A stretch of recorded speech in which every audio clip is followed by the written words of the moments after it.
ვართ. საქართველოში ძალიან მიხარია რომ ესეთი რაღაცა ბეკიდი ავიატორი ვარ და გულით და სულით ყველანაირად მინდა რომ ეს ამბავი განვითარდეს რა. გეგმავთ კიდე რამდენი თვითმფრინავი გყავთ? ორი თვითმფრინავი გყავს, ერთი სუახალი, ხლა ჩამოფრინდება ისაც, ნახავთ. გზაში ყავს ორი ვერტფრენი. მალე გვექნება ვერტფრენზეც გადასწავლება, იგივე ულტრამსუბუქიც, ზემსუბუქიანო და მსუბუქიც ჩვეულებრივი. ანუ შეგვიძლია უკვე არა ზემსუბუქი გავცეთ, არამედ ჩვეულებრივი მოყვარულის ლიცენზია, ეგრეთ წოდებული PPL.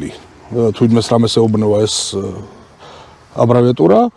ანუ იქაც ესეა, ოღონდ ეს თვითმფრინავი უკვე ამაზე მძიმე არის. და თვითმფრინავით შეგიძლიათ იქაც აიღოთ მოყვარული ჩვეულებრივად, პროსტა განსხვავდება რა, ეს არის ზემსუბუქი, ის არის უკვე მსუბუქი, ანუ 600 კილოდან ზევით. უკვე 3 ტონას და ცოტა მეტიც კიდე. საწვავი რა აქვს? საწვავს სწავს პრემიუმი.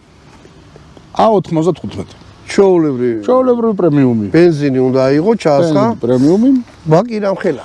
ბაკი აქვს 45 ლიტრიანები. ანუ 90 ლიტრი ჩადის.